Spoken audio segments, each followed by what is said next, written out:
The internet is a world of its own, with its own rules, culture, and reality. Much like the quote-unquote real world, the internet has its own mysteries. Bizarre codes that promise secrets to the few who can solve the riddles. Mysterious videos that lead to terror. And stories that suggest there's more to the world than meets the eye. But tonight, I share some of my personal favorite online mysteries, and we discuss what draws people to them, to want to solve them and share them. And lastly, will this inspire us to try and create our own online mystery? Do we have what it takes? This is a study of strange.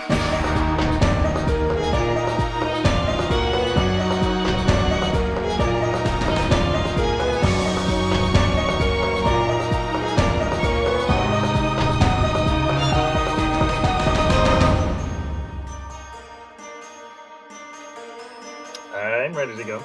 All right. Welcome to the show. I'm Michael May, and I'm sitting across the digital world from Sean Anthony Davis. How you doing, Sean? I'm good. How apropos, based on the subject I believe we're going to be talking about. We're the digital spaces that we abide in. That's right. Digital spaces, internet mysteries. And Sean, I primarily know you from some film work, from writing. You are a narrative genius. I'll just say that. And that's an internet hoax right there, listeners. Already, I've spotted one. Yep, there's our first internet. Yeah, that's a conspiracy theory. So I primarily know you from that, but day to day you work at Naughty Dog, the studio that brought everybody The Last of Us and what Uncharted? Is Uncharted another game series? Uncharted and old school. If people remember back in the day, Crash Bandicoot. That they were, Naughty Dog's originated Crash Bandicoot. Yeah, that's my day job. I work at Naughty Dog. So go play Uncharted and Last of Us and watch the TV show, listeners. It's on HBO now. So now you work at Naughty Dog, so I'm guessing you don't do anything on the TV show at all, right? But do you get to learn anything? Do you get any inside tidbits? Yeah, we get little sneak peeks. They months ago. Trying to think, what can I say? They showed us sneak peeks, production stills, kind of like production as it was going along, because for the most part no one at the studio is really involved with the TV production except for Neil, who is like the creator of Last of Us and co-writer on the show. But other than that, it's mainly just been we're just as part of the audience, which is fun to partake of it like that. Yeah, and Naughty Dog, I'm not a huge gamer, but I do play games, and I have played Last of Us, the first one. I haven't played the second one. And one of the things I'm always amazed at with their games is the cutscenes, which normally I skip, but Naughty Dog games, those are better than the games. Yeah, I was going to say, don't skip those in the Naughty Dog games. That's the whole point you play them. Yeah. And so is that something that may have drawn you to trying to get a job at Naughty Dog? Oh, yeah, absolutely. That was one of the main, if not the main reasons. After getting out of film school and being a wannabe screenwriter, I didn't want to fall into the cliche of wannabe screenwriter in LA with no work or, no job, just whatever. And so I was like, I want to have a job. I want to have, something that I'm getting paid for. And then I'll move to LA.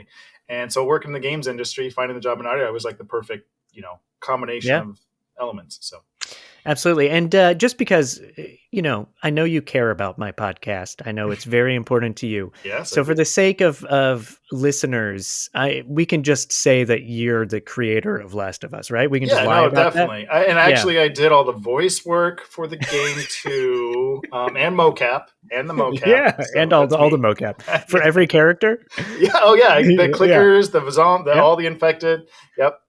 Nice. Well, I appreciate that. Thanks for coming on, Mr. Everything and Last of Us.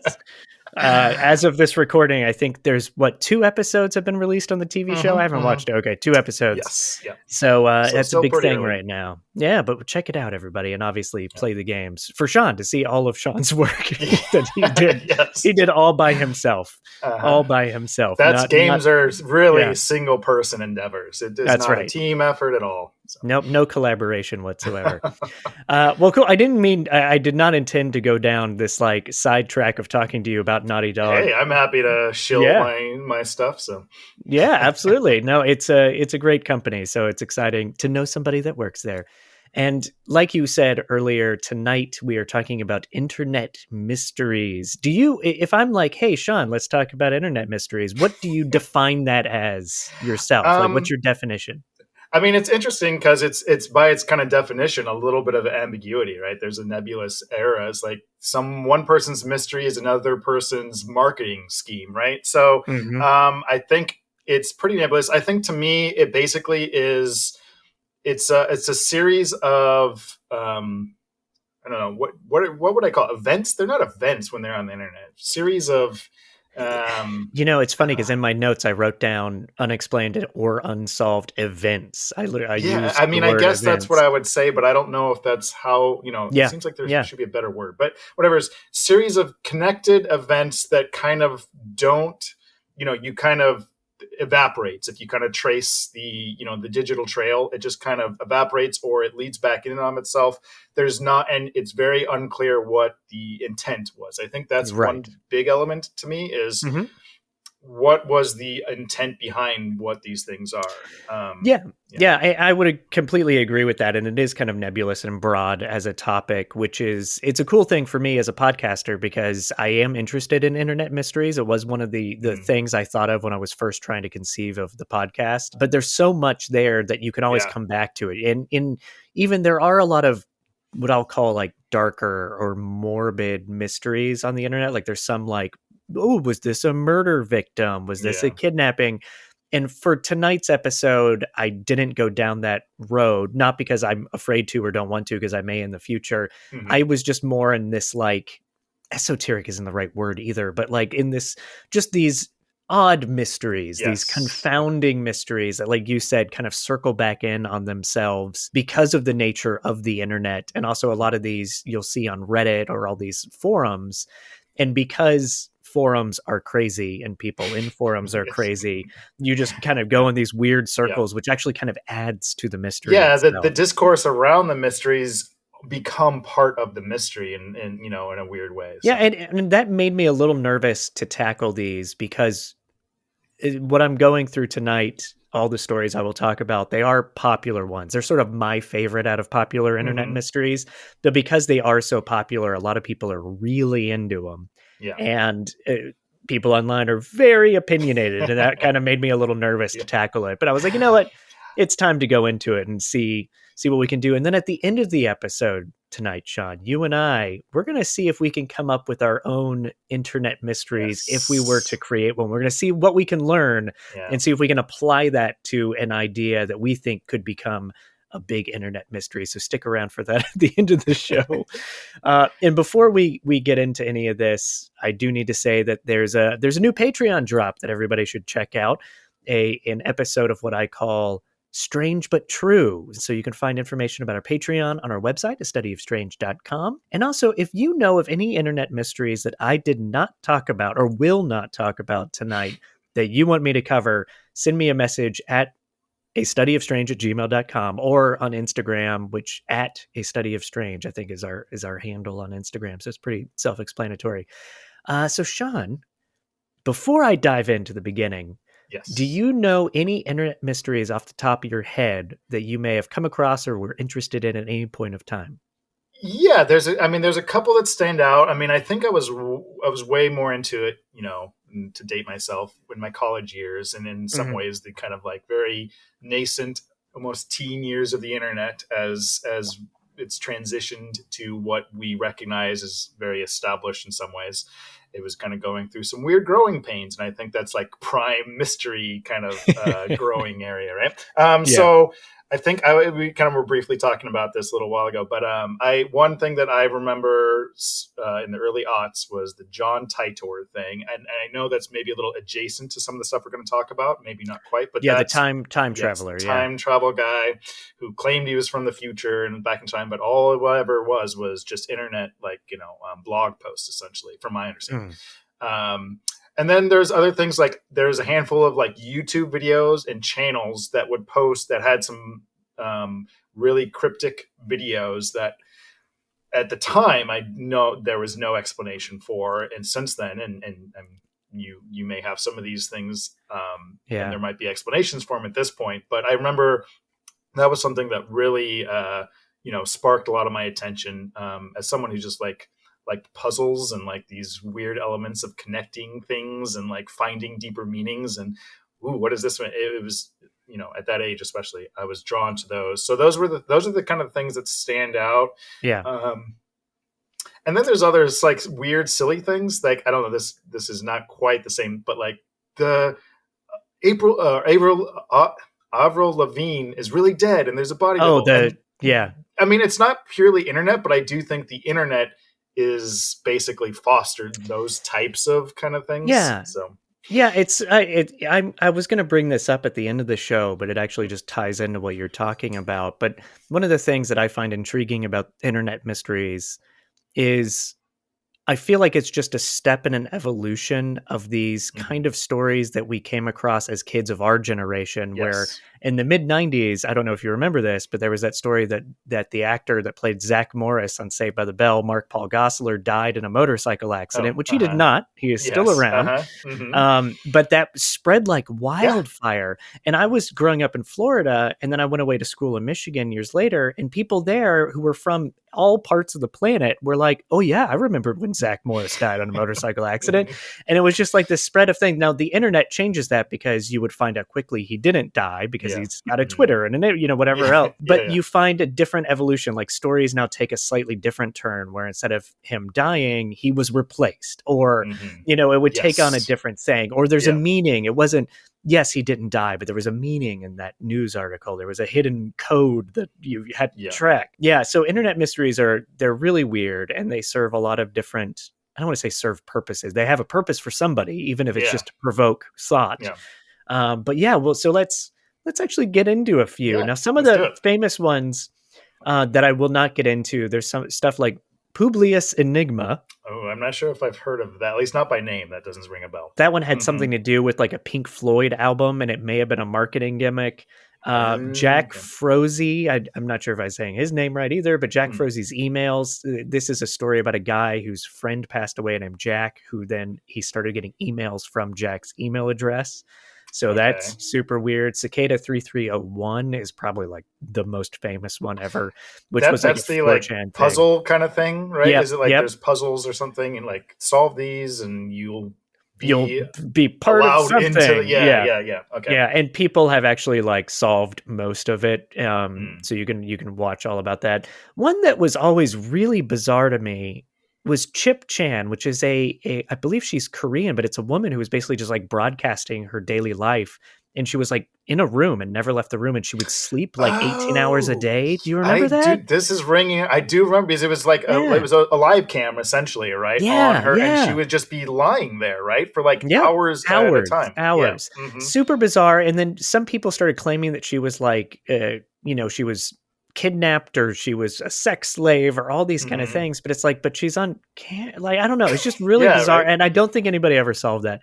So those are some famous ones. I even wrote down John Titor, which is the guy that posted on some forum that he was a time traveler. Mhm. And that's a fun story. But where I'm going to start and actually dive into some more detail of these, I'm going to start with what is often called the oldest internet mystery, and that is the Markovian parallax denigrit. Have you ever heard of that? Only because you sent an email with Oh, did I list those them out? words. I don't even remember listing it out. I think it's in the little line there, but Nice. I don't remember knowing about this. It wasn't ringing any bells when I read it, so I don't think I was aware of this. Yeah, until so now. this one's it shares some similarities with just some of the brief ones that we've talked about, and I'm going to call it MPD just because it gets a little tedious to keep Yes, calling it Markovian parallax denigrit. So MPD is a series of messages posted to Usenet in 1996, and the messages basically they just appeared to be gibberish. And they were all posted with a subject line, Markovian parallax denigrit, which is where it gets its name. Now, did you ever use Usenet? by any Not chance? really. I Yeah, I feel mean, like it we are was just a bit too young for yes. that, probably. Yeah, so Usenet is a worldwide distributed discussion system, which obviously you use on your computer, and it was Mhm. developed from a general purpose Unix to Unix copy dial-up network architecture. I am not a computer person, but Oh, I let's totally, yeah, I understood all that. yeah, Don't yeah, worry. I get all that. Mhm. Yeah. And it's basically it's the early days of internet forums, and you even see some similarities with the Usenet to like Reddit today. Mhm. And it actually started way back in 1979, which is Ooh, so Al fun to Gore, think he about. created it, right? Al Gore created it, built it himself, just like you made the Last of Us video games all by Mm-hmm. yourself. Exactly. Usenet Usenet is actually I find it to be really historically significant in terms of like the history of the internet in the modern age because it is one of the first like online connected communities, and it was the birthplace of terms that we still use like FAQ on websites and Oh, everything yeah. else, flame, which is like insults, and Mm-hmm. also spam. This is where Oh. spam came around. Yeah. And also the World Wide Web was first announced on Usenet. So yeah, this is a really historically significant place in terms of Mm-hmm. the world that we live in today in this internet age. Now, I when I was reading a lot about Usenet, and I think I even knew people that used it. I never used it myself. Mm-hmm. Usenet is remembered a lot for spam because it would get Yeah. inundated with spam, and it's where that kind of first started. And some people theorize that MPD is spam. So that is Okay. one of the main theories of it. Okay. And this all started around August 5th, 1996, when hundreds of messages began sliding into discussions on Usenet. But these messages made no sense. They basically just, like I said earlier, they consisted of gibberish.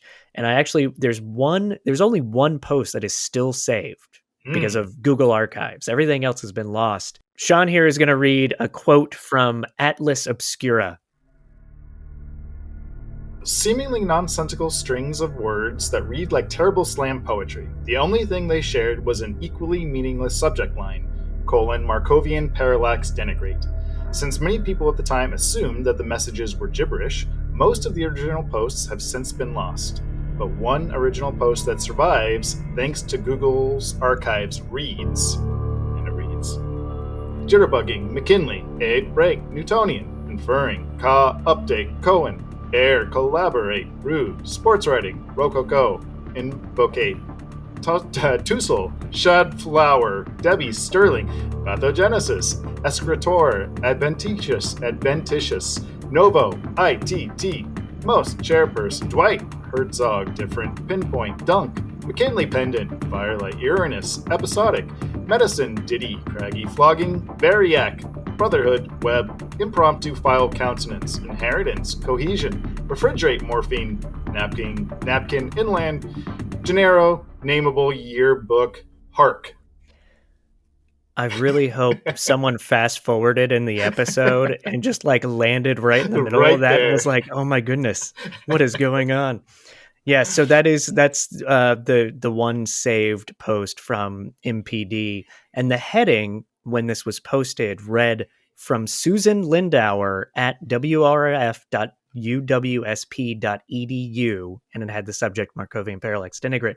So people when they posted did have to put an email address. Now, apparently, a lot of the other posts had different email addresses than this one that is saved, but Okay, they were all .edus.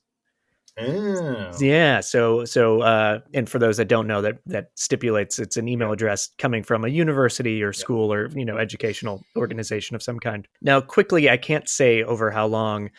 Because it's hard to pinpoint exactly, these gibberish posts began to be interpreted by some Usenet users as code. Basically a cipher almost. Yeah. Like if you have, Mm-hmm. yeah, you can figure out the code through the cipher. And here's where my initial interest got piqued in this story. There's some suspicion that MPD is a modern version of a numbers station. So do you know numbers stations or It know has of to do them? with something radio broadcast, right? Something That's like right. So that. shortwave radio broadcast. The short version of the story is Mm. it actually began in World War I, where Okay. countries are using it to communicate military communications using coded post and shortwave radio. They became very prolific during the Cold War, and they're super weird. You can listen. YouTube has recorded some of the famous ones.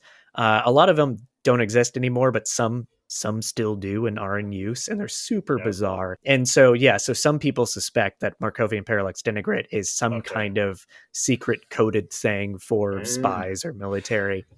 And governments for a while denied number stations, but they have come mm, forward since the Cold and War saying ended and be like, "Oh yeah, no, those are real. we use them, but not anymore." Wink, wink. Yeah.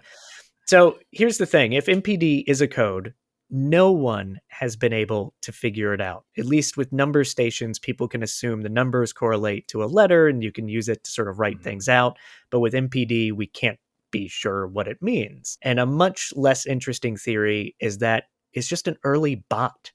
And So yeah, just reading it yeah, that's what like. I don't know. Sounds like is not the right word because even bots, I think, somehow make sometimes a little bit more sense. But that's what it reminded me of. yeah. Like just like a weird algorithm where it doesn't actually make any sense from a human like interpretation, but from a algorithm, it doesn't matter. It's just throwing the data together in a way that it's been told to. Yeah, and look, this next bit is over my head, but there is something called a Markov chain, which is it's like a formula calculating probability. So that could be Mm, applied to some kind of generative word yeah. sentences, something like that, and that could be where the name comes from and why it said that. So yeah, it could be an early version of a bot. It could also just be someone having fun Yeah, it with could. some kind of code saying they created, you know? I think I've matched with a couple people on some dating websites who have sent this exact message to me. Now it all makes sense. Yep, yep. Yeah. I wouldn't doubt it. I wouldn't doubt it.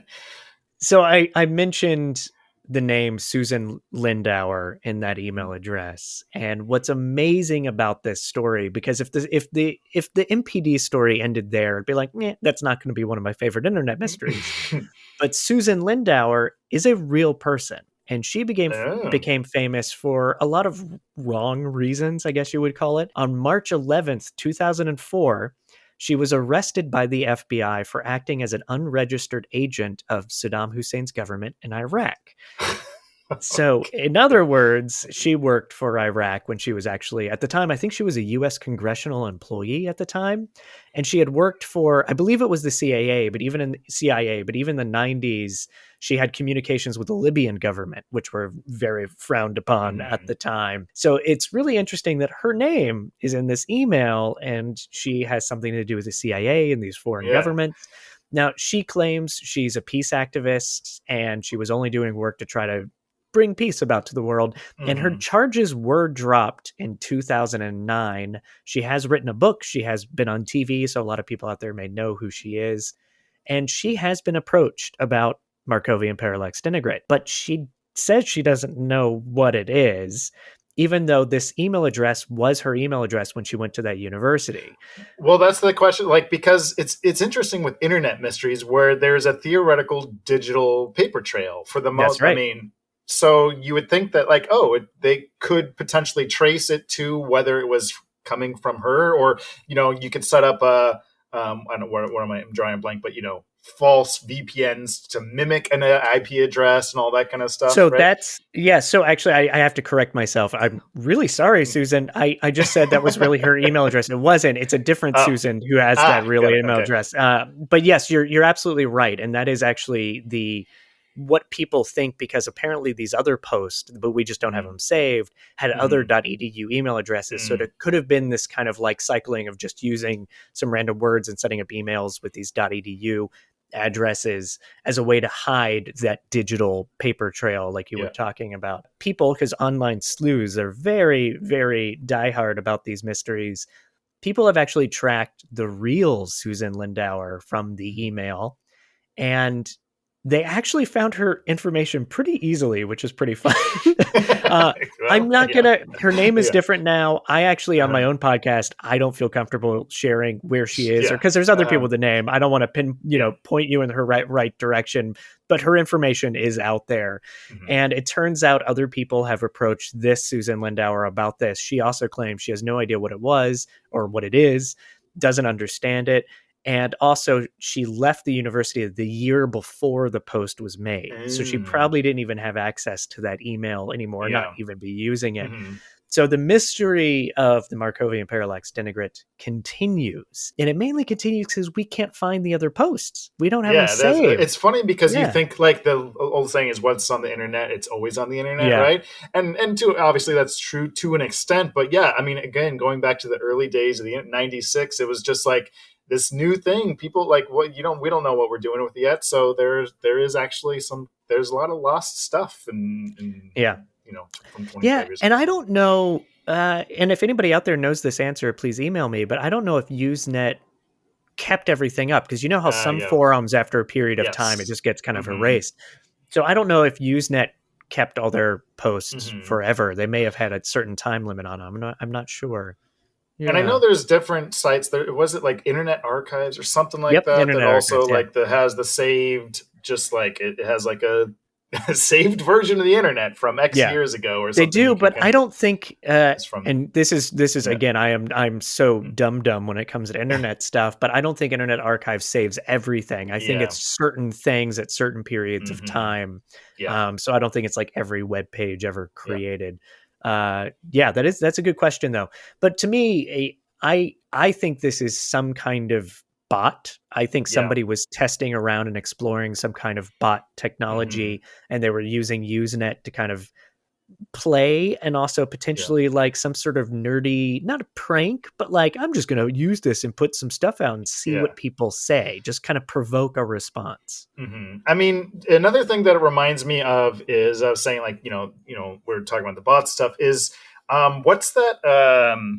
I don't know what it's called, but when you are just putting placeholder text in something, that's that Latin ipsum facto. Do you Yep. know what I'm Yep. referring to? Yeah, I That know exactly it, what you're talking about. Yeah. it kind of reminds me of that too, where it's almost just like here is just text that shows a whole bunch of different characters in different states as something that we could put as a placeholder in game development. We do that just to make sure that we can text is Yeah. displaying correctly, that kind of Yeah. stuff. So it also kind of reminds me in a weird way of that, of just like this is a placeholder thing that we're generating to put in place to test something.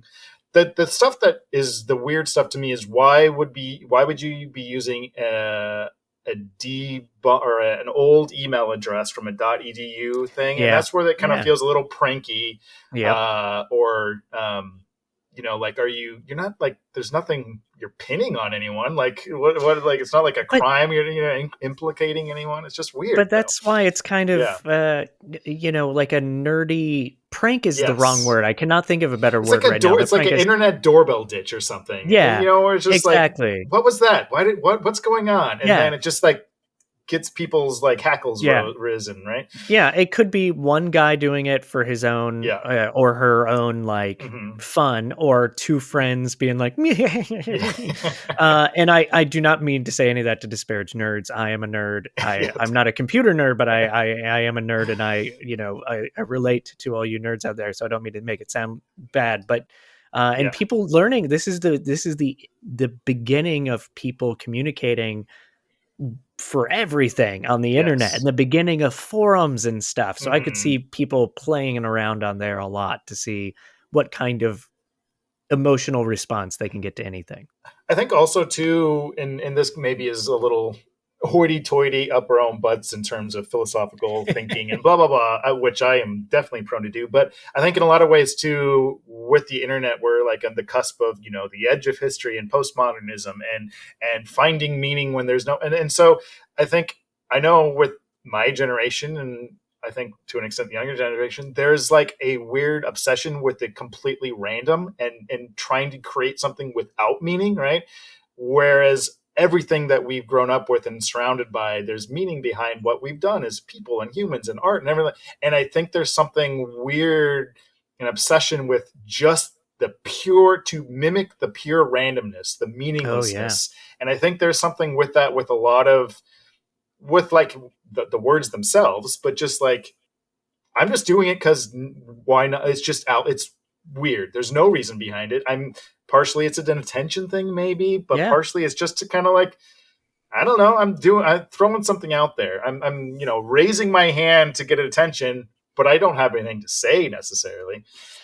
Ooh, okay. This is that. Yeah. Yeah. Like I said, just to throw out even more pretentious, hullabaloo. But No, no, no. I want you that may tie into one or two other oh, internet okay, mysteries that we hey, will discuss today. yeah, So that's really interesting. But let's, for the sake of time, we're going to move on. yes, yes. And this is a left turn. This one's a little different.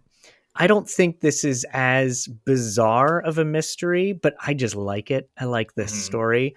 This is the most mysterious song on the internet, is what this is normally called. Oh, I Oh, think this sounds familiar too. Yeah, yeah. tell the story and see if Yeah. it's what I think it is. But yeah. So since 2007, people have been searching for the source of a song from the 1980s, and the search for the song Mhm. has gone viral, as well as the song as it's tied to it. And no one, as of this recording, unless there's an update I have not been able to find on this story, no one has been able to trace the origins of this song. On March 18th, 2007, someone going by the name of Blue emailed or messaged the Spirit of Radio, which is in Canada, and posted it, shared a song, and said they were looking for whoever wrote it, whoever performed it. They wanted to know more information on the song. And they also uploaded it to a bestof80s.de, a German fan site devoted to 80s synth pop. Now, the song in question is very 1980s. It's very synth poppy, very, I think over here we call it new wave. Mhm. Basically my favorite music. I'm such a fan of Yeah, early 80s music. This is yeah. like right up my alley. And it has a male vocalist. It's hard to understand the lyrics exactly, but it sounds like he's saying like the wind or blind the wind or Mhm. stuff like that. And that's typically what people refer to. And here's a clip of that song. Can you hear it? Yeah, yeah, yeah.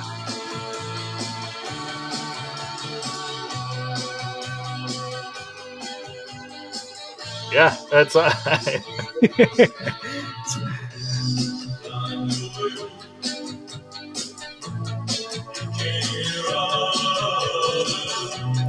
Yeah. And then I couldn't get it to stop. yeah. So yes, so that's a little take of it. No one has come out and said. Well, I mean, some people have come out and said they owned it, but there's no proof that they do. So I don't think I'm going to get in some copyright trouble for that.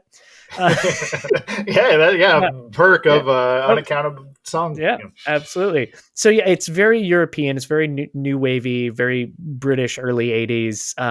Although the singer to me and a lot of other people that write about this on Reddit and other places say it sounds like a European accent. That's English is the second Mm. language, and I would Oh yeah. agree with that. Hmm.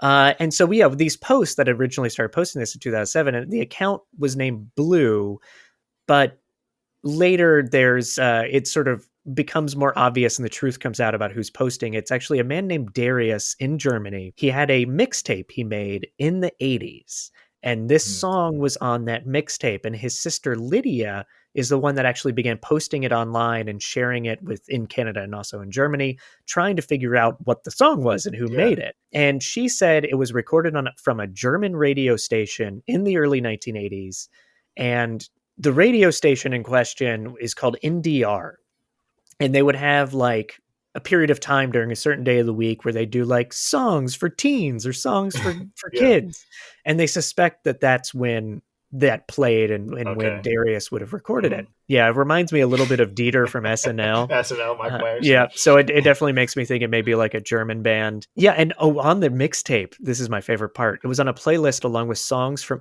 XTC, which is one of my favorite bands of all time. Check them out, and also The Cure, which The Cure is Yeah. way more famous than XTC, but I Hmm. love XTC. Yeah, and also on the tape, it was written as blind or question mark blind the wind. So even Darius, when he wrote it, wasn't sure of the Didn't know song's what it was name. called. Yeah. Yeah, and so they either Darius or his sister or people when this started becoming like a thing online reached out to that German radio station and they couldn't really find record of it. So this becomes a big mystery in 2007, but it didn't quite get as big as it is now. That kind of took some more years. In 2019, specifically, a Brazilian teenager named Gabrielle da Silva Vieira, she posted a snippet on YouTube and to Reddit, where all mysteries go to get fuel and eat Yes. breakfast. And it goes very viral. And now loads of people, thousands to millions of people, I don't know, a lot of people are trying to look for this song. They're all posting about it, and they're really honestly doing a good job of sleuthing people on the internet, because they've been able to trace this to that specific radio station, not just because Darius said it, but they could tell some audio files were able to like just find somehow, the right, like there's like an audio level that's almost like a fingerprint from the broadcast that would have come from that radio station. I don't understand that stuff, so I can't explain it, but it's like an audio fingerprint that's like, yes, it did come from NDR, the radio station. But yet even when they go through the old files, people have found the old playlist and what was broadcast in those years that they're talking about, and no one can find this song. Someone apparently did claim copyright for the song on Shazam, but that is a fake copyright. Whoever did that did not actually make the song. And someone found a band called Statues of Motion, which is a Greek band. And they had one album in 1983, and they had a re-release in 2013, but there's a mention of a lost song. So some people start to think, well, maybe the lost song of this album could be that song. But these people, because internet sleuths, they're doing their work, they found the guitarist from that band. They asked him, and he said, no, that's not our song. But then a year later, someone else asked him, and he indicated, yeah, that's our song. But he was like really vague about it. And someone asked him if the name of the song was Like the Wind, and he just went, yeah, that's fine. But here's the thing. I think his name is Billy Knight. If I remember that correctly, that's his name. And he said it was recorded in 1982. But here's the problem with that. The people that have been investigating this, they're already smart enough to find that audio fingerprint of that certain, level from the broadcast on the radio. But people have also specified that the synthesizer that was used in the song is the Yamaha DX7. Oh my God. Wow. Which wasn't released until 1983. So we don't know if this Billy guy is lying, or honestly, he may just he's probably recorded a lot of songs 30, 40 years ago almost now. Yeah. Absolutely. And also he stopped talking about it. So maybe he did lie about it. We don't know. I do want to say it is common for bands to record a lot of songs and reject them from albums. So he could have forgotten or think it's something else. And my theory is it's an internet mystery because people have gone so crazy with it and actually done an amazing job investigating this. But you got to remember, in the 80s, no one's using the internet like they are now. People are recording songs. They might only have it on tape. They might only have it on reel to reel. They only have it in one place. And then the band goes, and I'm friends with a million bands that have never gotten a record deal or whatever.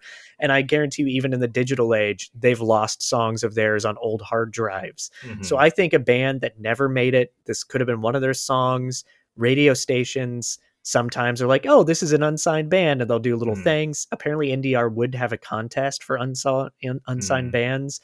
So it's possible some band made this song, and even the members now could be dead, could have forgotten about it. Also, may not have even heard about this mystery yet, and can't, haven't. Well, that's what intrigues me is it's like this, I don't know, this weird little microcosm of this transition period. Because when we think of the internet, we think of everything being on the internet. If you type something into Google, you search for something online, you will find it. We just kind of assume that now, and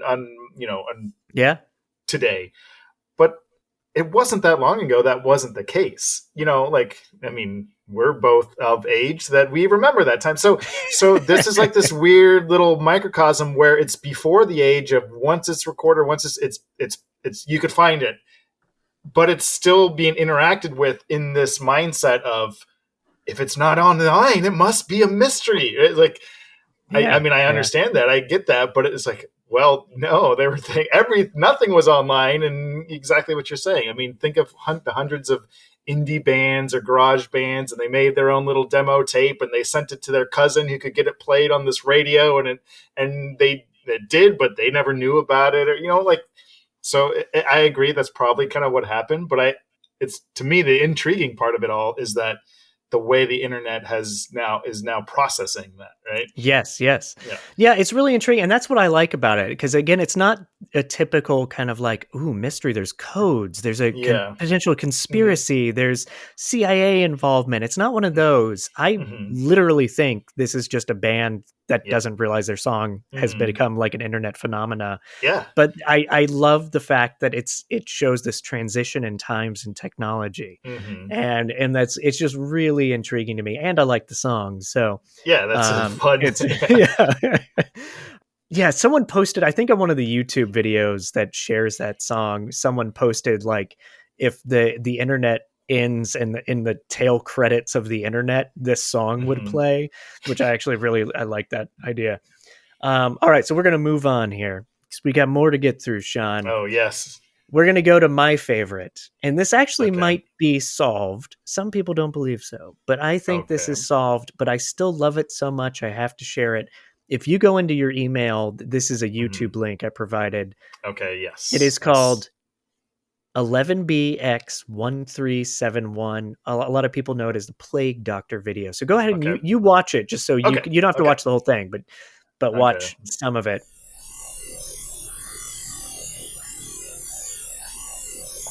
All right. I'm already liking what I'm seeing. It's really cool. That's why I like it. So yes, this video became a YouTube sensation in 2015. In terms of what it is, I think it's a provocative video to be provocative for provocative sake, if that makes Mm-hmm. sense. But I find it really fascinating. I love the style, the tone. It is very creepy. And it is honestly this video years ago when I was pitching a TV show about mysteries, I was using this in my pitch. I was like, "Hey, Oh. there are mysteries on Yeah. the internet we can do in this Mm-hmm. TV show." It's fascinating, it's strange, its creepiness kind of doesn't end. There's a lot of layers to its creepiness, which I'll get into Mm-hmm. in just a second. So for those that haven't seen it, it's a surreal video of a man in a black cloak wearing a plague doctor mask. There's jump cuts and odd movements and creepy sounds, and there's a lot of strange symbols. There's cryptic clues. There's like a flashing light bulb in the palm of his hand at one point, like almost like it's Morse code. He holds up different numbers of fingers at different times, and there's like lines and text and numbers that pop up in the background. And when solved, because people have done this, it allegedly says very threatening things. So this is where it gets a little creepy. Now, the question is this a real video? Meaning, like, was it real in terms of having a real message that somebody was trying to get out? Or is it like a film school short? Because there's definitely Yes. an essence to Oh like, yeah. So I you just know, finished. Yeah, I just finished yeah. playing it and stuff. And yeah, there's. I mean, you definitely could pick up on some of like film school. Bunch of guys go out to like an old thing, but there's an element to it that seems also beyond that. Like Yeah. it could be just really well done and kind of what you were saying too, the weirdness for weirdness sake, or what I was kind of saying Hmm. earlier, where it's just like let's just do this stuff with no reason behind it, and Yeah. people will try to find a People reason, will right? follow it. Yeah. Yeah. So this first came to everybody's attention in 2015 on 4chan. So it wasn't initially Okay. like a YouTube post. It was on Mm-hmm. 4chan first. And the person who posted it said he found a DVD of this on a bench. And it later came out that like a girl Mm. found it on a bench and gave it to him to Yeah. post or Yeah. something like that. And the user's name was AETBX. And the title of the like video when he posted Video. it was ones and zeros. It was like a binary thing, and if you Okay. spell that out in binary, it's spelled out muerte or death. If you translate Mm-hmm. that, and then there was a description in binary that said when you translate that, you have 1 year less. Mm-hmm. So creepy. It does have a very Ring kind of vibe to it too. Oh, Like the yes, movie yes. The Ring, like the video in Yep, The Ring. There's yep, definitely that element to it for yep. sure. Yeah. So a Swedish tech site called Gadgets also received a DVD of this video, and they also started talking about it. And on the DVD was written in like a Sharpie 11BX1371, which is where the name that a lot of people refer to this comes from. So people online start trying to crack the codes in the video. And there's a lot of information out there. I'm not going to go into all of it. People have solved a bunch of the riddles and clues and have theories and all sorts of stuff. Someone was actually able to find where it was filmed, and it's Oh. filmed in a old Polish mental facility. So that adds a layer. Yeah, that's Yeah, awesome. that's totally an awesome layer. Some people that are much smarter than me looked at the audio frequencies, and they were able to look at those frequencies and find images in the frequencies Weird. of the audio. Isn't that so cool? That's crazy. I mean, you could hear there's lots of different like resonant tones at different periods, and almost like a emergency broadcast kind of monotone kind of thing, and then a buzzing here and stuff. And so they get images out of that though. They get images out of it, and the images, because again, this is super creepy, and we're going to make it even creepier. There's images from TV and film of like murder victims and stuff, but there's also some images of real life murder victims. Yeah. Now, when I first heard this, before I found out the whole story of everything, I was like, okay, but which murder? Like, is this like unsolved murder victims that no one has access to the images? It's not. It's like images you can find online. Oh, okay. So that is important to think about when you're first getting into this. In the audio, someone also was able to, I guess, not alienate or single out a certain sound where there's singers repeating the line, "We are the antivirus." So that's an interesting thing. This is pre-COVID too. So there's some of that. The Morse code dots and dashes in the like light read red lips like 10th, and there's coordinates in it to the White House. And when you rearrange red lips like 10th, it spells out "kill the president." So there's White House, kill the president.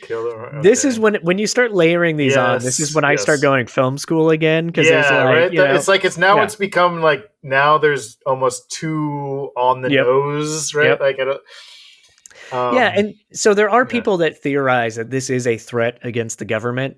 I don't go there anywhere near that, because I'm like, really, what's the point? If there's a group trying to threaten the government, they're going to threaten the government. Especially like and their method is leaving a DVD on a bench. Like, I mean, if that story's true, I mean, who knows if that's how it actually happened? But that's their method. Like, oh man, we're going to get our demands with this DVD I made in.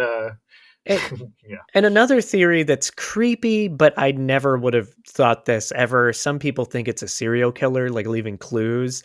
And it's like, well, no, serial killers, if it just doesn't psychologically, it doesn't fit for so many reasons that I'm not going to spend time doing. It doesn't really fit. There was also a theory that it was a marketing campaign for the movie Inferno, the Dan Brown book with that they were turning into the series of movies with Tom Hanks, because it was correlating in time when this was first coming out, but it doesn't actually connect perfectly. And my whole thing, we both work in Hollywood. If someone in Hollywood did that, they would take credit for it eventually. Well, that's so, because watching it, another thing, we're talking about student film. Another thing that kind of came to mind was a market, like some sort of weird viral augmented reality marketing thing. So what reminds me, like, again, back in the early days of the internet, when like TV shows with Lost or other things, like where they would have websites and fake webs that were mimicking real ones, like that, where it's that kind of angle of like, look at this thing that it's a real thing. It's not part of like this TV show or movie, right? And it's a fun way to engage with the audience. And so part of me makes it kind of feels like that, but like you said, if you're doing, someone's going to claim it. Like what? Like it's a useless marketing tool. Even if it's years later, if it's a couple years later, like someone, because also marketing people, everybody in the studio system in Hollywood, they all get fired every year, like, or they leave their job and go somewhere else and they come back. They all go to different places. They're going to have that on the resume. If it's like, I created this major viral sensation. And so it's going to get out. But I wanted to share this real quick. So The Ring, because you mentioned that and the style of it. Mhm. Someone told me, I think it was when I was in film school, but someone told me that when The Ring came out, part of their marketing, like grassroots marketing campaign, is they actually had VHSs that were unmarked, and they would go to Ah, like concerts and that stuff rings and and put just them leave them through like there. open Yeah, windows and cars yeah. and things. Yeah. So I that's mean, pretty that's cool. what I mean though. That like's great, and you know whether it's cheesy by our today's standard, but that is the kind of thing where it's like you because people I think crave that sort of thing, right? They Yeah. they crave Yeah. patterns and they crave meaning behind anything, especially regarding themselves. Like I do it. It's I think just listening to your podcast in general, and not to go too far on a tangent, but just like all the unexplained and all this kind of stuff. Part of me is just like there's a similar feeling when people recite ghost stories as when they tell about celebrity encounters. Oh, Like look yeah. at right there's to me there's a very similar DNA, a cross section in the Venn diagram of the feeling, the thrill, whatever endorphins fire when like, oh, I was this close to Brad Pitt at a restaurant. Like it imbues whatever your Yeah. existence with more than whatever. And I think there's a similar feeling to that with ghost stories or UFOs or whatever. And not to say that's people who have ghost stories or whatever are all making it up or but I think there's an element to that. And I think there's something like that with this too. And like the Ring marketing game, when you find that tape, when I was watching Lost and I went online and I was like, oh my God, there's something here and I'm figuring it out. I'm right. Like there's a thrill to that. And if you could Yeah. tap into that, that's like something that, Yeah. again, that is very unique, I think, to modern tech and modern entertainment. Yeah, absolutely. And this all leads to the question then of who's posting this video, right? Who made Mm-hmm. it? Who's getting it out there? Who put it on a DVD first? And like you're saying, it kind of has that marketing esque feel to it, but maybe not a movie, maybe not some Sure. big Yeah. thing, you know? So that's when a gentleman named Pete, Okay. oh, sorry, not Peter, Parker Wright. Peter Parker, Spider-Man made it. There you Spider-Man. go. Peter Parker. No, Parker Wright. He's the one that now has this video up on YouTube. It's been across some other channels in the history of it, but now Okay. it's predominantly on his channel. And Mm-hmm. he is an artist in Poland, and he claims he made the video. Now, there's Okay. some other people that have laid claim to the video. There's some Mm. people that don't believe him, but he's actually been providing like BTS pictures, and he's provided files Oh. for the graphics in the video. He also Okay. did an anonymous interview on a Polish YouTube channel in 2016 with the mask and stuff, which is all very Mm. unique. It's like, Yeah. it's not, stuff you buy at Target. That's like a Yeah. uniquely made costume. And then he made a sequel. He made a second video, Oh. 11B31369, same Plague Doctor outfit. This time it's very similar style. It's got a female character in it that shows up, similar tone, hidden messages, all that kind of stuff. He's since made a couple other videos, and he's an artist. He's an artist in Poland. Sure. Yeah. And so it was him kind of creating art. Now, here's why this mystery still persists, though. As much as I actually believe Parker did this, it makes Yeah. sense. He's got all the right Yeah. stuff. It sounds like if all that stuff is true and he has the behind the scenes Yeah, and stuff, all that stuff. it's kind of solved. But what's weird though is that first video, there's an air of creepiness and creativity that I think is better than the sequels, which you can say about most movies anyway. Yeah. But also like the images and the audio frequencies. That Yeah. doesn't exist in the subsequent videos. Yeah. Like little things like that aren't in these subsequent videos Hmm. that do kind of make you at least question. Yeah. Because like I said, I believe he did it, but it's still Yeah. like, well, wait, if all these other things were in the first one, the like hidden words and Yeah. the singers and the Why aren't images, they?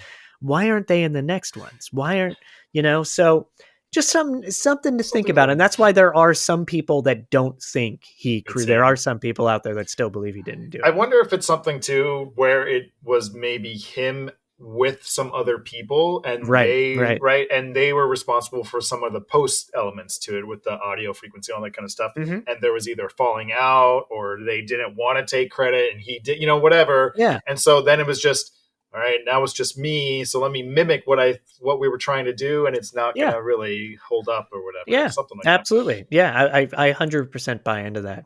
So let's move on. The next internet mystery, I'm going to keep this one short for time Okay. because it doesn't need a lot of explanation. that. Mm-hmm. But this one might be the first internet mystery that I paid attention to, and I wasn't even thinking internet mystery back in the day. This is something that caught my attention in the 1990s, all the way Okay. back Yes. in the 1990s. And that is who the hell is running the Heaven Gates website? Have you heard about I this? have heard about this. Yes, I am vaguely aware. I feel like I was probably Yep. more aware in the '90s or something, because Yeah. or in the early aughts or whatever. But I know of this. Yeah. And this one, similarly to the video and the previous Mhm. internet or the internet mystery, Yeah. it is kind of solved. Hmm. But I wasn't aware of it until I was getting ready to do this episode. And I was like, oh, yeah, I got to talk about this because I Yeah. love this story. And then I'm like, but I still, because I love it Yes. so much, I want to at least talk about Yeah. it. I mean, a mystery is still a mystery, even after it may be solved. Right? Yeah, and there's still a bit of a twinge of Mm-hmm. a mystery at the end here. Mm-hmm. So Heaven's Gate, for those that don't know, they were a death cult in the 1990s, and their website, however, is still going strong. Someone's Yes. paying for it, someone's hosting it, someone's keeping it going. And for all the youngins out there that don't know what life was like on the internet in the 1990s, go check out the Heaven's Gate website. Yes. Because I'm not worried you're not going to join a cult. Like I trust you to look at it, everybody, but learn about what a website was like back then, because it has not been updated. So you have all the same imagery, all the same That's great. weird That same graphics, typeface, Yep. Whatever. Oh, It's got like it's not maybe it's not Comic Sans, but kind of like a Comic Sans yeah, kind of exactly. font. Yeah. It's clunky. It's hard to Like a chip navigate. tune playing in the background Yeah. too, or something. It's like the Hamster Dance song or something on one of the pages. Yeah. So 30, as much as we're laughing, 39 people committed mass suicide in Southern California in 1997, March 26th, 1997. And the cult was led by a guy named Marshall Applewhite. It had been formed by himself and a woman named Bonnie Nettles. And Bonnie Nettles actually passed away in the 1980s. And because this is not a cult episode, I think part of their belief system was that like Bonnie and Marshall can't die. They're like they will live forever. And then Bonnie died, so Marshall had to be like, oh well, now she's an alien and she's in stars. Yeah. And had to like tap dance and try to figure out a new thought. Don't look over here. Look over here. Yeah. And so when they all committed suicide, it coincided with the passing of the Hale-Bopp comet, which was coming nearby Earth. And their belief was that a UFO was flying behind the comet, and when they kill themselves, they're going to transcend upon death up into that UFO. So everybody, even if you're not aware of this story, you've probably seen clips of Marshall Applewhite talking, because they made a lot of videos, and he's got weird eyes and like doesn't blink. A lot of the members that were part of the mass suicide gave exit interviews on video, and a lot of those videos have been shared where they're talking to their loved ones they're leaving behind. And so the question is, who, since they all committed suicide, kept their website going? And this is when I quickly found out there might be an answer to that, when I was like, brr, brr. But again, I love this story, so I had to do it. So apparently there are two former members of the cult who had left the cult, but they had promised Applewhite that they were going to keep the website up. And their names are Mark and Sarah King. I don't mind sharing it because they're in a lot of articles online. You'll find it everywhere. So the mystery is solved. Yeah. Well, here's the thing. Even if the Kings are the keepers of the Heaven's Gate website, why don't they ever change it? Why don't they update it? What is their end game? Because they're not getting new members. Well, I was going to ask, are they still like believers? They have some cultish beliefs, I'll put it that way, but I think they're different. They're like, they have their own beliefs that are a little culty and a little woo-woo, but they're not quite where Heaven's Gate was. I mean, obviously, because they left. They weren't, they left before. Yeah.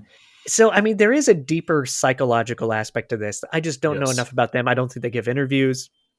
So I can't even try to crack the reasoning behind it. But it does kind of make me ask this question. And I don't mean it to sound morbid, because maybe the Kings will live for 30 more years or so. But what happens when they do pass away? Are we going to find that the Heaven's Gate website is still up? And everybody thought it was them the whole time. Like that's the question I have. So we're gonna have to keep our eyes peeled on the Heaven's Gate website. I kind of want to just go to the website now. Oh yeah, do it. I want to. Yeah, I got to check this out. Yeah, a little blast from that. I never thought I'd bring up the Yes. hamster dance Is it just on a website. heavensgate.com? Let's find. Yep. Here. Oh man, yeah.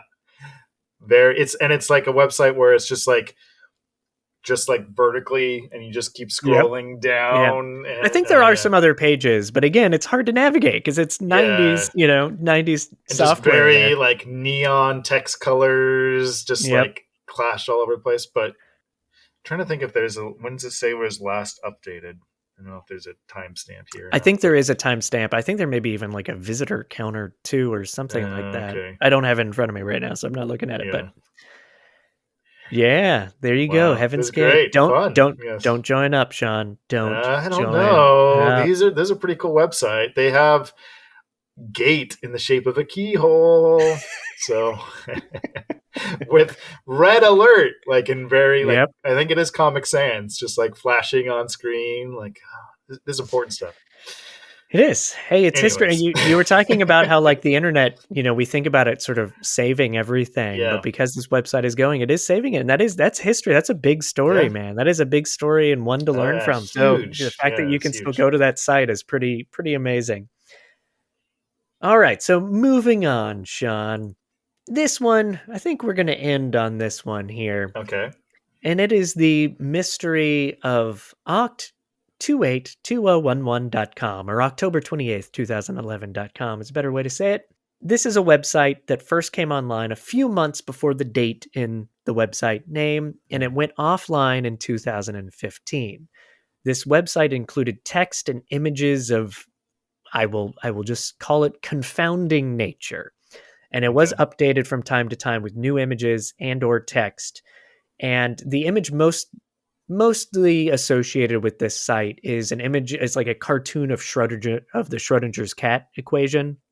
okay. Yeah, So yeah. like questioning, like is the cat dead or Yeah, alive until you observe two it? different Yep, states existing simultaneously, kind of thing. exactly. And below that image there was a poem, and you're going to read that. Oh, okay. Go ahead. Is my my best poetry voice here. Let's go.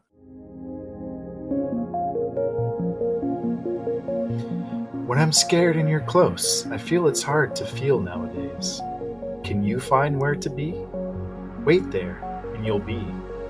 Things are never initially accepted, however, there's plenty of time. Give up you must. That's what history has taught you. If you're losing track, get back on the trains. Signed, 262694681140, in parentheses, love. That's how I sign all of my Yes. emails. So the poem is it's a little weird and creates some questions and is vague and strange and This like a lot. Yeah, sorry, go this ahead. is what I write back to the people I match with who send me that You send you the the gibberish on the dating Markovian site. Yeah. paradox. I reply with this poem. You should. You'll see what the reaction is. Yeah, so this to me, kind of like the Cicadia 33881, I Mhm. think is the number of that, where they were like, "Hey, solve this riddle and you can join our Mhm. thing." This to me, it's a little different, but it does seem like someone's trying to coax a reaction. Like, I'm going to put up Yeah. clues, you try to solve it. And so some other images that were on the site and some text. There was an image of an oval that had a label 0. There was a smaller circle inside that oval labeled U. There was like a blurred line underneath it. There was another image of two lines, one that was labeled lay, and then there was a space and another line labeled wake, sort of like, gap between Mhm. asleep and awake. And, the Schrodinger's cat, what state Mhm. is this in? So there's some connective tissue to all the kind of imagery and clues that are being left that are all over my head, but still, it seems to be that there is a cohesion to the types of things that are being Mhm. posted. There's also like there will be blurry mathematical figures or equations. There was also a series of pictures of people in a park, and there was like slight changes to each frame. There was text underneath that read "Choice is yours." There was an image of a man lying down and up at the same time, sort of Mhm. referencing sleep and Yeah. awake again. There was like a math equation underneath that. There was some text that even read like, when do dreams start to seep into reality? Choice is yours. And then there was also this other text that's the next thing to read for you. Take a day to reflect and see what has changed for you. Things are never initially accepted. You are seeing right now why it hasn't been discovered, or why most ideas never blossom. The negativity all around is what has caused separation, in parentheses, in humans, individual, in parentheses, awareness, needing to prove to one's other self that they are right and you, in parentheses, one, are wrong, forgetting completely who they actually are. 1, 2, 3, 4, end parenthetical, asterisk, dash, asterisk, begin parenthetical, 4, 3, 2, 1, in parentheses. That one is free, end parentheses. Your negativity has slowed us down. We're waiting on you. Now, I will provide a link in my show notes to a gentleman on YouTube that like dives into a lot of these and talks about the theories and meanings behind them all in really amazing ways. The guy does just a fantastic job. And what the next part about this mystery that is really cool is there was also a phone number on the site.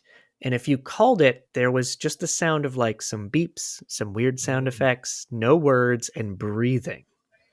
And yeah, this is a fun mystery to read about on Reddit and on YouTube and other sites. Read the comments because a lot of people were like into it when it was happening. Oh, yeah. And there was one commenter who actually looked into it and said that the website was registered on August 7th, 2011 in Alabama. And the phone number that was on the site was from Texas. So this is likely someone from the South. And someone actually did record because the phone number doesn't do what it used to do, but someone actually did record what it and post it. Yeah. And to me, it sounds like a recording because a lot of comments don't think it was a recording. They think like someone was on the end. Live. But when you hear it, it sounds very much like a recording. And that makes sense because you have a number online and people are randomly calling it and you want it to, it's going to be a recording. Someone on Reddit also claims that he made it. He made the whole site for a high school project. And someone posted a link to this comment. I can't even remember where. It'll probably be in my show notes. Hopefully I have the link saved. But when I first started reading this comment, I was like, this is all bullshit. And I'll explain why. But some people believe it. Like some guy said he made it for a high school project. But he said he made it for a high school project. And he said the phone number is his ex-girlfriend's phone number. And that to me just automatically says, I'm like, no, I don't believe it because it's a recording. Like your phone, your ex-girlfriend's going to have this weird recording on it. No. And then he also comments that he wants everybody to join the Confederate States of America. So I think that is a troll. Don't believe he did this. Because this website had a lot of this philosophical stuff, trying to pose certain questions in this philosophical manner. It wasn't someone that's like, join the Confederate States. Yeah, I feel like my ex-girlfriend's phone number's up here. Like it just does not tie in at all. Clash with the rest of everything. Yeah, for sure. So what does it all mean? I will be the first to admit that I have no idea, but there are many people that talk about this like astral plane element, this like the Schrodinger cat thing. What state are we in? Do we have a choice in the matter? Choice is yours. And the astral plane is this existence that's explored in many religions and spiritual groups for thousands of years, which if I use the definition from Wikipedia, it is the world of celestial spheres crossed by the soul in its astral body on the way to being born and after death, and is generally believed to be populated by angel spirits or other immaterial beings. So yeah, this is something that's been philosophized about for thousands of years. So my theory, and I'm really curious what yours is, but mine is that this is legitimately someone that was like going through something and really thinking about stuff like this and was getting a little, playful online in terms of like, I want to provoke some thought. I want to reach out and see if anybody is going to see the same things I see or think about the same stuff I'm thinking about if I pose this to the internet world. They might be not as smart as they think they are in my mind, because there seems to be some randomness and stuff to this. But that's my initial thought is I actually do think someone was hoping to find a friend or get a reaction from people in a way that they could feel like they put something out there to make people think, Yeah, I definitely, I see that. It reminds me, I'm sure you are, but familiar with the Museum of Jurassic Technology here in LA. Oh yeah. So it has a vibe of that. to it as well, where it's almost there's, if you haven't been to that, listeners, you got to go check out Museum of Jurassic Technology. There's a plug for them. But it's this weird line that is, you're never quite sure if you're on the side of, is this legit? Like, is this, are they doing this in all seriousness, or is there a level of irony to this? Are they self aware to know that this is like, that is kind of a joke, or there's an element of humor to it? And humor's not the right word, but whatever, irony. And that's kind of the vibe I get from this, where it's like a philosophy student who is like so full of themselves, who thinks they're groundbreaking and just is a little lacking self-awareness. Yes. Or is it like yes. like a punk kid who is like, I'm going to make fun of the philosophy student and write this, right? But I do think it is someone who is with that mentality of like, I'm going to create, it's something I'm creating. And it's also weird with this specifically, but I think in a lot of ways, kind of like just mysteries in general is almost like art, where, think of abstract indie films, avant-garde films, right? That are just images and, whatever. And it's not very clear what the narrative is, but that's not the point. The point is, what are you getting out of it? All that kind of stuff. There's an element to that too, where it's just like, I just want people to interpret this. I just want people to read this and get something different out of it. So I don't know if that really sheds any light in terms of the specific mystery, like solving, but I do think comes from a very human place of like interpretation and finding meaning in these things. And I think there's something in all of these, and even more of the internet mysteries that we're not talking about. There is, the word that keeps coming to mind is just provocation. And I don't mean like, I don't mean provoke and necessarily not like in a bad way, purely negative way. Exactly. Right. But there seems to be this, I just want to, if I was creating something, I just want to provoke a reaction. I'm looking for someone to say, oh, that's cool. Or, oh my God, what does that mean? Especially with like the weirder ones, you want people talking. And as soon as you see a group of people asking questions that are going, oh, it could be this, it could be that, it could be this. That's got to mean something to the people that are creating these things. And and I that ties in kind of perfectly with what I want to do here to wrap up with you, which is, if we can learn from some of these stories, and this doesn't have to be a deep thing, like what do we want out of it?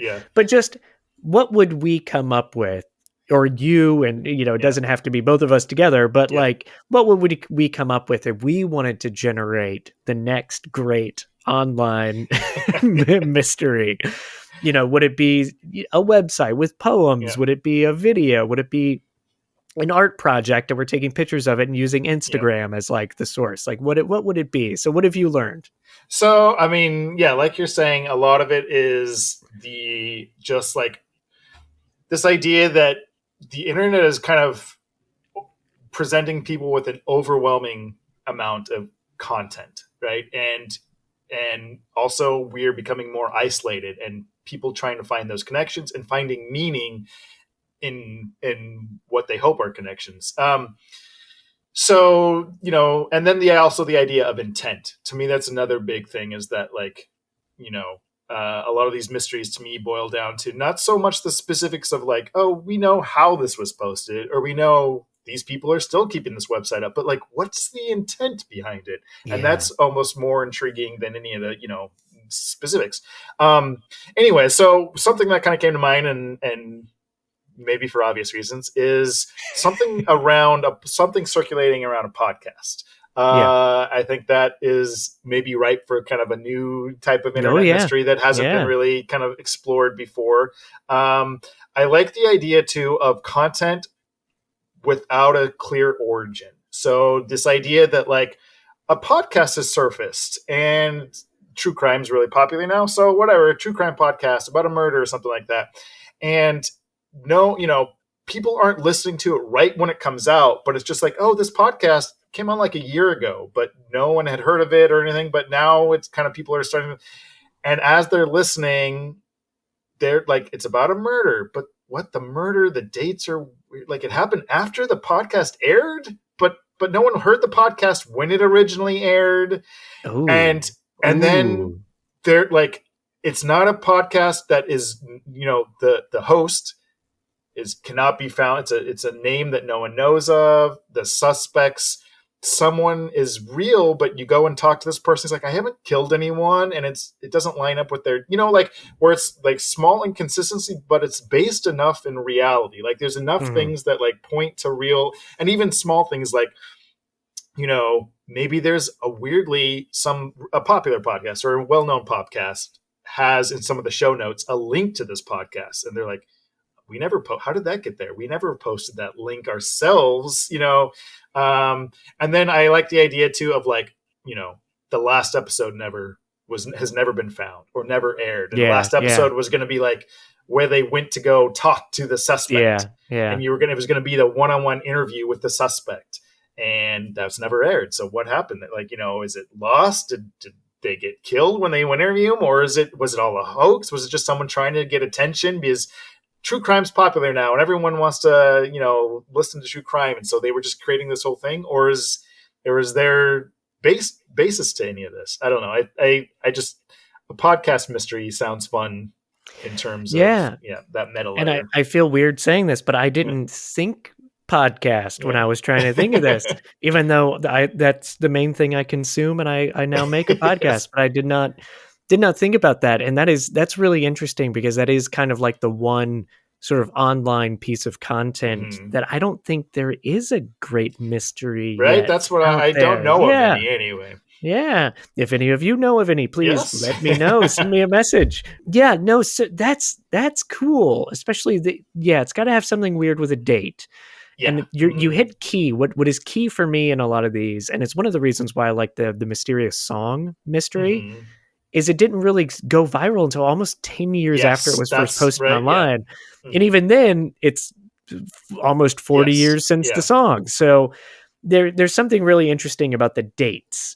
Yeah. And I think if you were to do a podcast, you just kind of like leave it be. You let it sit there a while. You let it stew, and then hope. And it could even be like, it's a murder from the 90s or decades ago. And so then the thing is like, wait, was this actually a real murder? And like, there's elements of it that like, Matt, there is a police record of a 911 call that they mentioned, but there's no official record of a murder. Like, those types of things. Well, what you could do, because, a lot of people love the, what is it called? It's the like, I remember when Sinbad was in the Mandela effect. Yeah. So you look at like the Mandela effect, where people think, we have these blending of different dimensions or times or places or whatever.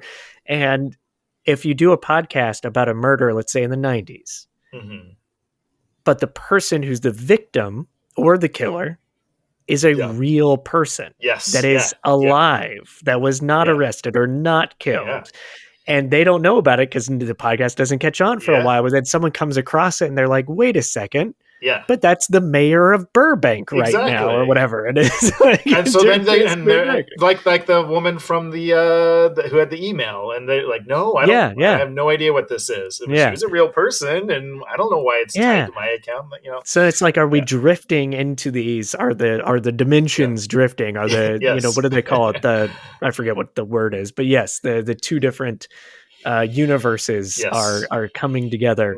That would be really interesting. I like the idea of a podcast. My mind always goes to videos. And honestly, again, the 11BX yada yada yada video, that had an impact on me. When I used to be producing a lot of short digital horror content, I had an idea for a short I wanted to do and then make it a series where people, it would be a bit of a found footage thing, where people find an old actual like 16 millimeter film in an Airbnb cabin, an old cabin. Yeah.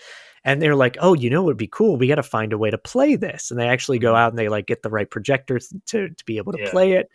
And they play it, and it's a murder in the cabin from like 50 years ago. Yeah. And then it's like, oh my God. And but the whole plan was to release the video of the film months before the movie was ever out. Oh, uh-huh. And it wouldn't have been like a gruesome thing, you would have Yeah, inferred yes. a lot, you wouldn't have shown a Yeah. lot.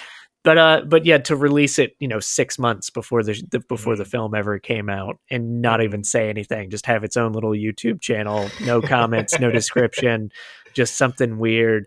But I love the idea of old film. I just like that Yeah. look, and that the Ring did it with the style of the Yes. VHS, and that the Plague Doctor video that we talked about tonight has that, even though it obviously was not shot on film, you can tell it Hmm. was all digital, but they add that kind of like jittery, Yeah. projectory kind of effect to it. And also just the mystery that can come from film. The darkers are Yeah. dark in film, and especially if Yeah. you're shooting on 8 millimeter 16, there's certain details you don't see that you see in high def that make it more mysterious because your mind Yeah. is now filling in blanks. And there's a style to that, and especially if sound wasn't recorded with it too, because that's a Oh, big yeah, deal. Yeah, that's a yeah. whole element too. I think there's something really interesting to the idea of the internet being something so what we can, generally speaking, think of as like new. And when you introduce like that film quality, it ages things, and it implies a level of history Hmm. and Yep. depth that Yep. is sometimes really hard to find in internet. And you go on YouTube or Yeah. TikTok or whatever, and it's like nothing. Everything feels like time has stopped, and everything is of the present time. But if you could have this feeling of like this is somehow both modern because we're watching it online with modern technology, but it's something that is old, that somehow there's a weird kind of clash between these two elements. I think that's really intriguing as well. No, yeah, this is it's really interesting, and I love the idea of the podcast too, to think about something new. And internet mysteries too also bring up this kind of deeper question about what mysteries mean. And I think Yeah. because the internet is a world of its own, it's a universe of its own. Yeah. Like it's really interesting how these spread or don't spread, because there's a lot out Hmm. there that never caught on, Yeah, that didn't go exactly. viral, that we haven't heard about, and how it affects us and how they're generated is really interesting. And I tried to give a little bit of a colorful Yeah. array of different kinds of Hmm. mysteries tonight. But you did mention in the first one I did and in the last one. So the date website, I love how I can't even Hmm. remember what the first story was. That Ah! Markovian parallax parallax denigrate. from yeah. So Markovian parallax denigrate, but you talked about this provoking thing. I keep using the word Yeah. provoking, but that's like Hmm. it seems to be like someone doing it just to Yeah. do it and Yes. ask it even if it's random. And there's something interesting about that because we can't get clear answers. And because we Yeah. can't get clear answers, it makes it a bigger mystery. Yeah. Well, Yeah. it's the human understanding that the people who are maybe provoking or doing this whatever motivation deliberately, the acknowledge the like realization that humans try to find meaning in pretty much anything. They try to find patterns. So what do you do to create a mystery? You purposely create something with no pattern, with no deeper meaning. And right, that just leaves the human imagination to dig that well as deep as it'll possibly go, right? So it is, yeah, the internet is a weird thing where it just feels so modern, but it's modern story, it's the modern space, it's us creating our own mysteries, whereas for most of history it's these weird events that have happened, and what explanations can we come, or stories we tell to explain these events.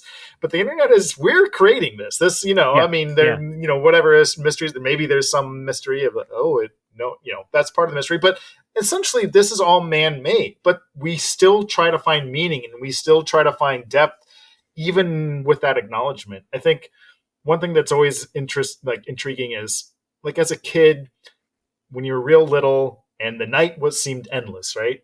Yeah. You had to go to bed because the night was endless. And you wake up in the morning. But as you get older, there's a little bit of, I don't know, disappointment or something when you're like, oh, I stayed up. No, the night's not that mysterious or long. It's a couple hours. Now it's day Yeah. again. Like, you know what I mean? And so as I think, in some level, we're always striving to find, like, we want the world to be bigger in a lot of ways. We want the mystery to have, like, the dark web. You hear stories of the dark web, and you conjure this, like, oh, there's just millions of people doing these exchanges. It's like, I don't know if that's true. There's probably a couple guys selling drugs, and that's what the dark Yeah. web is. I mean, I'm Yeah. sure there's real bad stuff on there, but you know what I mean? Like in my mind, you think of this terminology, and it creates these whole worlds that we're ripe to explore and have just so much juicy stuff to imbue meaning in. Yeah. But it may not be that, and that doesn't mean that there's not value in still creating these stories. But it is like Yeah. it's just an interesting idea. It's Yeah. yeah, Yeah. And look, there's real mysteries that you yeah, can there is. define as Yeah, sorry, online. And I'm not saying that to Mhm. defend anything that we're Yeah, saying. I just want to clarify. Not all of them are just yes, made up to do whatever. yeah, But yeah, yeah. you said something really interesting about this like childlike Mhm. reaction to these things.